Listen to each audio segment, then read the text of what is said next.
आम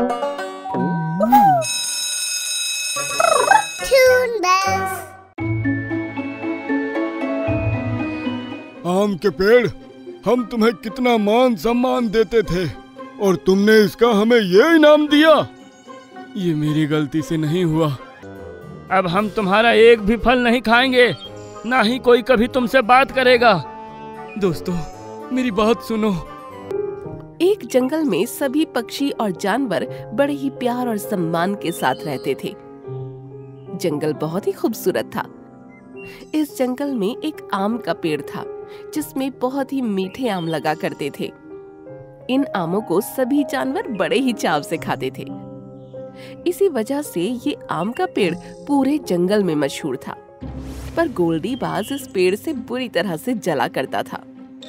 सारे पेड़ मेरे जंगल में हैं। पहले सभी जानवर हमारे जंगल आते थे और हर फल के बदले कोई ना कोई चीज हमें दिया करते थे, लेकिन ये पेड़ सबको फ्री में आम खिलाता है। इसकी वजह से मेरा धंधा चौपट हो गया है। एक शाम एक बहुत तेज आंधी आई। सोनू कबूतर उस वक्त पेड़ के पास से ही गुजर रहा था। आंधी आते देखकर वो पेड़ के नीचे बैठ गया। उसी समय गोल्डी बाज भी वहीं छिपा बैठा था। अब आएगा मजा। उसने एक पत्थर उठाया और पेड़ की टहनी पर छोड़ दिया। इससे पेड़ की टहनी टूट गई और सोनू कबूतर पर गिर गई। इससे सोनू कबूतर की मौके पर ही मौत हो गई। जब आंधी शांत हुई तो सभी पक्षी और जानवर वहां जमा हुए।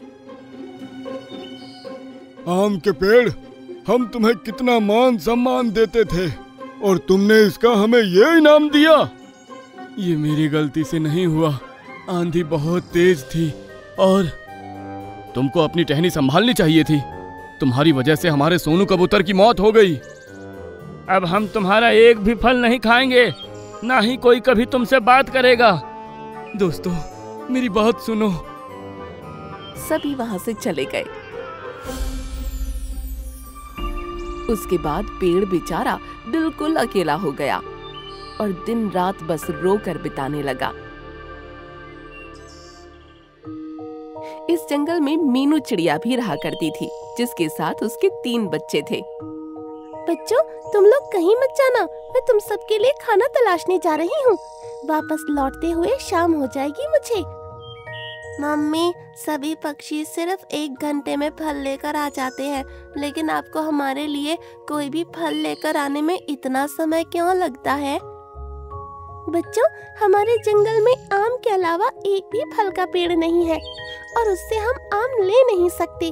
जंगल के बाकी पक्षी और जानवर गोल्डी बाज के बाग से फल खरीद कर लाते हैं, लेकिन मेरे पास तो उसे देने के लिए कुछ है नहीं, इसलिए मैं दूसरे जंगल से तुम सब के लिए फल लेकर आती हूँ।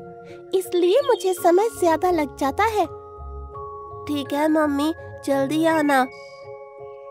मीनू चिड़िया को निकले हुए काफी समय हो गया था। बच्चे उसका इंतजार कर रहे थे, लेकिन उसके आने से पहले ही मौसम बदला और तेज बारिश शुरू हो गई। अरे ये क्या हुआ? मम्मी तो अभी लौटी भी नहीं। हे भगवान, हमारी मम्मी को हिफाजत करना। तभी वहाँ गोल्डी बाज आ गया। मीनू चिड़िया, कहाँ है ये मीनू चिड़िया? उसे देखकर सभी बच्चे डर गए और आसपास के पक्षी वहाँ जमा हो गए। क्या हुआ गोल्डी बाज, क्यों बच्चों पर भड़क रहे हो? तभी मीनू चिड़िया वहाँ आ पहुँची, जिसकी चोंच में एक सेब लटका था। लो मेरे बच्चों, मैं आ गई। तभी उसने बाकी पक्षियों को देखा। गोल्डी बाज, तुम यहाँ क्या कर रहे हो? और आप सब लोग इस तरह मेरे घर पर कैसे जमा हैं? देख लिया आप सबने कि अब इसकी चोरी पकड़ी गई तो कैसे भोली बन रही है। ये रोजाना मेरे बाग से फल चुरा कर आती है और अपने बच्चों को खिलाती है। अरे, मैंने ऐसा कुछ नहीं किया। मैं तो बहुत मुश्किल से दूसरे जंगलों से अपने बच्चों के लिए फल ढूंढ कर लाती हूँ। मीनू, ये बात ठीक नहीं है। तुम गोल्डी बाज के जंगल से फल चोरी करके अपने बच्चों को खिलाती हो। हाँ, इसके पास मुझे देने के लिए कुछ नहीं है ना, इसलिए ये ऐसा करती है और ये दिखाती है कि दूर जंगलों से फल लेकर आती है। काफी लंबी बहस हुई, लेकिन मीनू अपने आप को सच्ची साबित न कर पाई। मीनू, ये बात हमारे जंगल के लिए बिल्कुल भी ठीक नहीं है। तुमको अभी के अभी गोल्डी बाज के फलों की कीमत चुकानी पड़ेगी। मैं भला इसे क्या दे सकती हूँ? मेरे पास देने को कुछ नहीं है।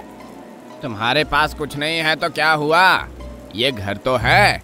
इतने दिनों से तुम फल चुरा कर ला रही हो, तो इतनी कीमत तो बनती है कि ये घर मेरे हिस्से में आ जाए। ऐसा मत कहो। ये घर भला मैं तुमको दे दूंगी तो मैं और मेरे बच्चे कहाँ जाएंगे? वैसे भी कितनी तेज बारिश हो रही है। मीनू, तुमको ये घर छोड़कर जाना ही पड़ेगा, वरना ये गोल्डी बाज के साथ नाइंसाफी होगी। सभी पक्षियों ने मिलकर उसे घर से निकाल दिया। गोल्डी बाज बहुत खुश हुआ। चलो बच्चों, बारिश पड़ रही है, हमें अपने लिए आशियाना ढूंढना पड़ेगा। बारिश बहुत जोरों की थी। मीनू बेचारी अपने तीनों बच्चों के साथ पूरी ताकत के साथ उड़ रही थी। भीगे पंखों के साथ उड़ना बहुत मुश्किल हो रहा था, लेकिन उसके दिल की बेचैनी उसे उड़ने की हिम्मत दे रही थी। मगर बच्चे आखिर कब तक उड़ पाते? मम्मी, हमसे उड़ा नहीं जा रहा। तुम हिम्मत वाली माँ के बच्चे हो, ऐसे हिम्मत ना हारो, उड़ने की कोशिश करो। बच्चों ने बहुत जोर लगाया, लेकिन हवा का झोंका उन्हें पीछे घसीट ले गया। बच्चों! तीनों बच्चे आम के पेड़ के नीचे आकर गिरे। यहाँ उनको हवा भी नहीं लग रही थी और उसके आसपास पानी भी नहीं भरा था। मीनू चिड़िया भी वहाँ पहुँची। अरे मीनू चिड़िया, तुम इतनी बारिश में बच्चों के साथ कहाँ निकली फिर रही हो? तुमको घर में होना चाहिए। हाँ आम के पेड़, मैं तो घर में ही थी, लेकिन उस गोल्डी बाज ने मुझ पर ऐसा इल्जाम लगाया कि जंगल के पक्षियों ने मुझे मेरे ही घर से निकाल दिया। उस दुष्ट का तो काम ही यही है। कोई बात नहीं, अब तुम आराम से रह सकती हो। तुमको अब किसी की परवाह करने की जरूरत नहीं है। भला मैं कहाँ रहूंगी? पहले तुम सभी अपनी भूख शांत करो। ये कहकर उसने 4 आम गिरा दिए। अरे वाह, इतने बड़े बड़े आम! बच्चे खुशी से आम खाने लगे। उनको देखकर मीनू खुश हुई और वो भी आम को खाने लगी। उसके बाद वो बोली, शुक्रिया आम के पेड़, अब हम चलते हैं। नहीं, तुमको कहीं जाने की जरूरत नहीं है। मैं तुमको आम का घर बनाकर देता हूँ। क्या कहा? आम का घर? वो कैसे? अभी देखो। ये कहकर उसने कई सारे आम गिरा दिए और उन आमों का एक घर बन गया। अरे वाह, ये तो कितना खूबसूरत घर लग रहा है। मम्मी, क्या हम इसमें जा सकते हैं? क्यों नहीं बच्चों, तुम और मीनू आराम से इसमें रह सकते हो। ये सुनकर बच्चे खुश हो गए और फिर मीनू समेत वो उस घर के अंदर चले गए। घर में बैठने के लिए आम की कुर्सियां बनी हुई थीं और उसमें एक खिड़की के जरिए बाहर का नजारा दिख रहा था। पेड़ भी नजर आ रहा था। तुम बहुत अच्छे हो प्यारे पेड़, तुम्हारा बहुत बहुत शुक्रिया। आम का पेड़ मुस्कुराया। दूसरी तरफ जंगल के कुछ पक्षी बहुत परेशान थे। जंगल में बाढ़ आ गई थी। सभी के घर टूट चुके थे और वो इधर से उधर भागते फिर रहे थे। अरे वो देखो, आम के पेड़ के आसपास जरा भी पानी नहीं भरा। चलो सब उसी पर चलते हैं। सभी पक्षी अब आम के पेड़ के पास इकट्ठा हुए। तुम सबको इतने दिनों बाद देखा है, तुमसे मिलकर अच्छा लगा। हम तुम्हारे पास कभी नहीं आने वाले थे, लेकिन बारिश में हमारा घर तबाह हो गया है और ना जाने कैसी अजीब बात है कि तुम्हारे आसपास बारिश का पानी जमा नहीं हो रहा है। तभी उन सब की नजर आम के घर पर पड़ी, जिसकी खिड़की से मीनू झांक रही थी। अरे ये मीनू चिड़िया के पास घर कहाँ से आया? ये तो आम का घर है। मैं तुमको भी ऐसा घर बनाकर दूंगा दोस्तों, लेकिन इससे पहले मैं तुमको बता देना चाहता हूँ कि सोनू कबूतर को मैंने नहीं मारा था। गोल्डी बाज ने मेरी एक टहनी तोड़ दी थी जो सोनू कबूतर पर गिरी थी, और उसके बाद वो भाग गया और तुम सबने मेरी बात सुने बगैर मुझे अपराधी घोषित कर दिया था। ये सुनकर सभी पक्षी हैरान रह गए। गोल्डी बाज इतना धूर्त है, हमें तो इसका अंदाजा भी नहीं था। तुम सभी भीगे हुए हो, ठंड भी बहुत हो रही है। मैं तुम सबके लिए ऐसा घर बनाकर देता हूँ तुम इसमें आराम से रह सकोगे। ये कहकर आम के पेड़ ने बहुत सारे फल गिरा दिए और उन सभी फलों से 4 आम के घर और बन गए। अरे वाह, ये घर तो कितने प्यारे हैं। लेकिन भला ये घर अपने आप कैसे तैयार हो गए? जब तुम लोगों ने मेरे पास आना और मेरे फल खाना बंद कर दिया था तो मैं दिन रात रोता रहता था। ऐसे में एक परी मेरे पास आई थी और उसी ने मेरे आम खाकर मुझे दुआ दी थी कि चाहे कोई भी मौसम आए वो मुझे किसी तरह का कोई नुकसान नहीं पहुंचा सकेगा और मैं जब भी चाहूंगा अपने आमों के जरिए परेशानी में फंसे हर एक जंगलवासी की मदद कर सकूंगा। तुम हमें माफ कर दो प्यारे पेड़, हमसे बहुत बड़ी गलती हो गई और इन सुंदर घरों के लिए शुक्रिया। ये सुनकर पेड़ खुश हो गया। सभी पक्षी अपने अपने घरों में चले गए। वाओ! सभी को घर बहुत पसंद आए और ये सभी खिड़की से बाहर बारिश का नजारा देखने लगे। तभी गोल्डीबाज वहाँ आया। ये क्या, तुम सब इस आम के पेड़ के पास बैठे हो, ये जानते हुए भी कि ये हत्यारा है? हमें तुम्हारी सारी चालाकी समझ आ गई है गोल्डी, अब हमारे जंगल से दफा हो जाओ। ये सुनकर गोल्डी को बहुत गुस्सा आया। तभी उस पर बिजली गिरी जिससे वो झटका खाकर जमीन पर गिर गया और पेड़ समेत सभी पक्षी उसे देखकर जोर जोर से हंसने लगे।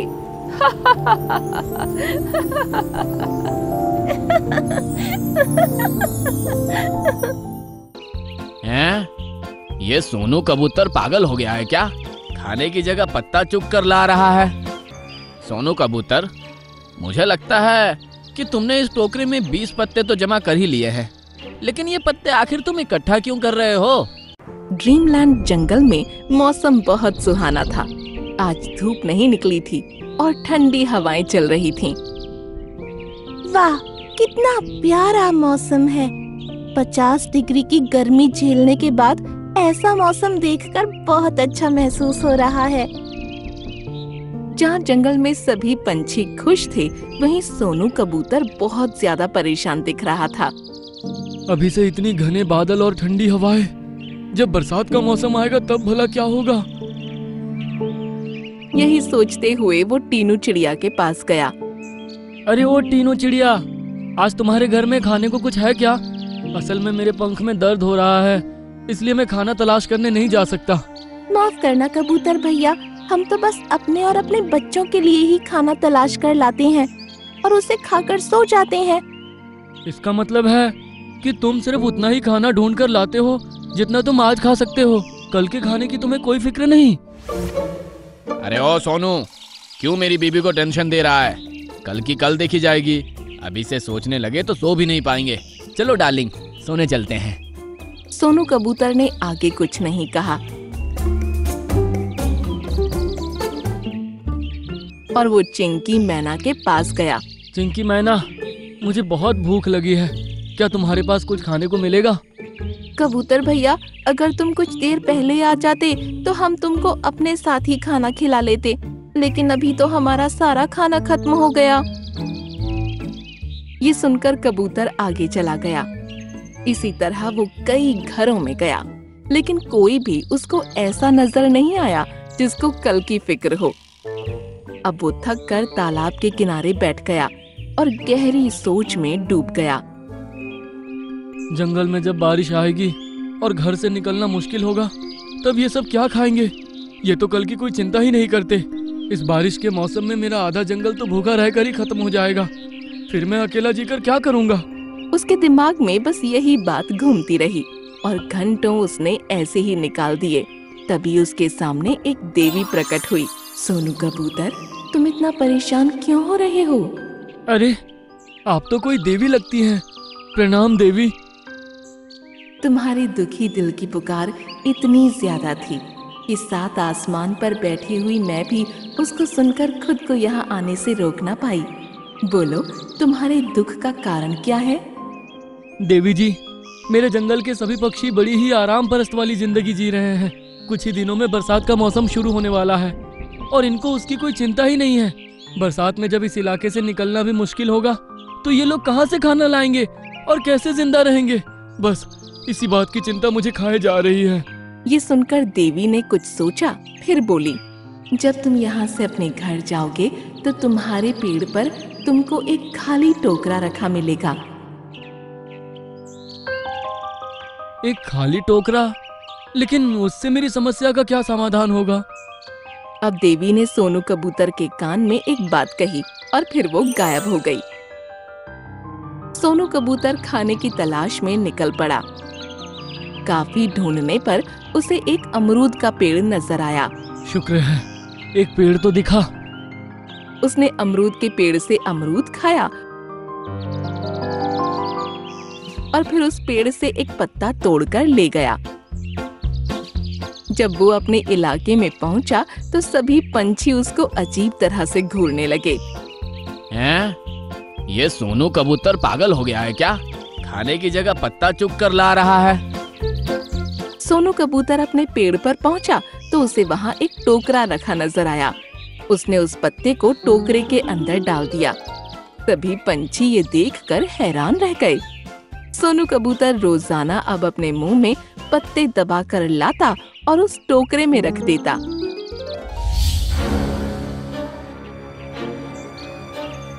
सोनू कबूतर, मुझे लगता है कि तुमने इस टोकरे में 20 पत्ते तो जमा कर ही लिए हैं, लेकिन ये पत्ते आखिर तुम इकट्ठा क्यों कर रहे हो?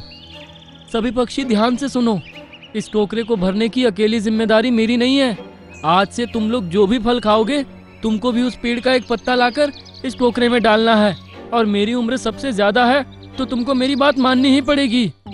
हाँ, बड़े तो तुम हो लेकिन पागल हो गए हो। खैर कोई बात नहीं, ठीक है, तुम्हारी बात मानेंगे। उस दिन से सभी पंछी जिस पेड़ से भी फल खाते उस पेड़ का एक पत्ता तोड़कर ले आते। अरे भाइयों, बारिश बहुत तेज है। ऐसे में हम उड़कर दूसरे जंगल में खाना ढूंढने नहीं जा सकते। जमीन पर भी पानी भर चुका है। ऐसे में हमें रास्ता भी याद नहीं रहेगा। हाँ, सही कहा तुमने। अब तो बारिश थमने के बाद ही कुछ हो सकता है। सभी पंछी बहुत परेशान थे और बारिश के रुकने का इंतजार कर रहे थे, लेकिन बारिश नहीं रुकी और सभी को जोरों की भूख सताने लगी। तभी सोनू कबूतर भी वहाँ आकर बैठ गया। बोलो, तुम लोग सब कैसे परेशान दिख रहे हो? तुमने सही कहा था सोनू कबूतर। हमें आज के साथ साथ कल के बारे में भी सोचना चाहिए था और खाना जमा करना चाहिए था। आज बारिश आने पर हम और हमारे बच्चे भूखे हैं। अगर हमने उस दिन तुम्हारी बात मान ली होती तो हम सभी के पास खाना होता। मुझे पता है कि तुम लोगों को वक्त आने पर पछतावा जरूर होगा। खैर, अब तो बहुत देर हो चुकी है। अब भूखा मरने के अलावा कोई रास्ता नहीं बचा है। कबूतर भैया, अगर हम इस बार जिंदा बचे तो मौसम खुलने पर तुम्हारी बात जरूर मानेंगे। अब तुम लोगों ने मेहनत करने का फैसला कर ही लिया है तो मैं भी ये दिखा देता हूँ कि मैं उस टोकरे में पत्ते क्यों इकट्ठा कर रहा था। अब सभी पंछी सोनू कबूतर के साथ उसके पेड़ पर पहुँचे और वहाँ जाकर उन्होंने जो देखा उसे देखकर उनकी आंखें बड़ी हो गईं और हैरानी की कोई सीमा न रही। उन सभी ने देखा कि जिस टोकरे में इतने दिनों से वो पत्ते जमा कर रहे थे वो अब पूरी तरह फलों से भरा हुआ था। ये सब क्या हो रहा है? ये आखिर हुआ कैसे? मुझे तो कुछ समझ नहीं आ रहा। उस दिन जब मैंने पाया कि तुम लोगों को बरसात के मौसम की जरा सी भी चिंता नहीं है तो मैं घंटों तालाब के पास उदास बैठा रहा। तब मेरे सामने एक देवी प्रकट हुई और उन्होंने मुझे ये टोकरा दिया। आज से तुम जिस भी पेड़ से फल खाओ तो उसका एक पत्ता तोड़कर उस टोकरे में डाल देना और ऐसा ही तुमको रोजाना करना है। बारिश का मौसम आने पर जब भी इस टोकरे में बारिश का पानी पड़ेगा तो एक पत्ते के बदले इसके अंदर उसी पेड़ पर उगने वाले 10 फल आ जाएंगे जिस पेड़ का वो पत्ता होगा। इसीलिए मैं जिस पेड़ से भी फल खाता उसका एक पत्ता इस टोकरे में डाल देता था और तुमने भी मेरे कहने पर एक पत्ता इसमें रोज डालना शुरू किया, जिसके बदले बारिश शुरू होते ही ये फलों से भर गया। अरे वाह, अब हमें भूखा रहने की जरूरत भी नहीं पड़ेगी। तुम्हारा बहुत बहुत शुक्रिया दोस्त। हाँ, लेकिन अगले साल तुम सभी मेहनत करके खाना इकट्ठा करोगे। ये टोकरा बारिश का मौसम खत्म होते ही अपने आप गायब हो जाएगा। हाँ सोनू कबूतर, हम तुम्हारी बात को हमेशा याद रखेंगे और आगे की सोच कर चलेंगे। इसके बाद सभी पंछियों ने टोकरे से फल निकाले और खाना शुरू किया।